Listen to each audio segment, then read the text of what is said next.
gawin nyo rin yung best ninyo.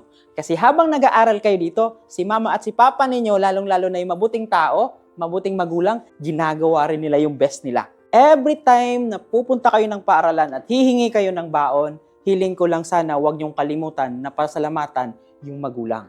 Si mama man yan o si papa. Kasi bakit? Hindi lang to basta baon. Hindi natin alam kung ano yung ginawa nila para makuha nila to. Kasi ngayong oras na to, may bubong kayo, nakaupo kayo. Ang tanong ko, nasan yung magulang ninyo? Nandoon, sa karagatan, namimingwit. Hindi mo alam na pwedeng mamatay, it is because baka magkaroon ng bagyo, malunod yung bangka niya, hindi natin alam. Si Mapa, nasa gumahan, hindi mo alam na pag ganyan niya, nadulas siya, napahamak siya. Pero kahit papaano, they are willing na magsakripisyo, magtrabaho para sa inyo. It is because they want you to send sa school para mag-aral ng mabuti. Kasi tingnan ninyo, 20 peso. Ang laki na ng 20 peso na to. Bakit? Alam ko sa inyo, may nakatago dito na walang baon. Tapos minsan, yung 20 peso or mayroon na nga kayong baon, nagrereklamo pa kayo. Pero di ba ang totoo? Hindi lahat kayo may baon. Pero bakit masaya sila? Nagpapasalamat sila. Ulitin ko ha. Yung pera na binibigay ni mama, ni papa, hindi lang basta yan pera.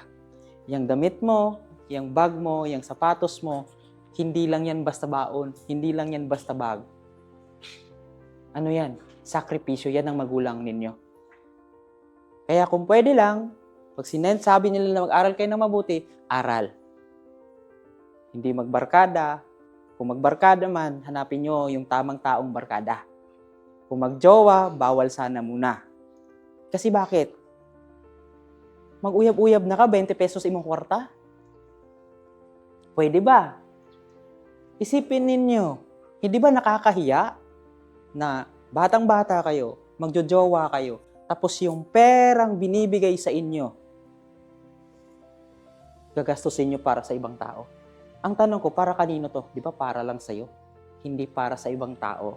Hindi pang date-date mo, hindi pang jowa-jowa mo. So please, pagpunta nyo dito, hindi nyo nakikita yung magulang ninyo, kung saan sila nagtatrabaho, kung ano yung ginagawa nila. Pero ito lang yung hiling ko talaga, gawin nyo rin yung best ninyo. Kasi habang nag-aaral kayo dito, si mama at si papa ninyo, lalong-lalo na yung mabuting tao, mabuting magulang, ginagawa rin nila yung best nila. Para ma-send kayo sa magandang paaralan, makapag-aral kayo ng mabuti. So please lang, pwede ba yon mag-aral ng mabuti? Pwede ba?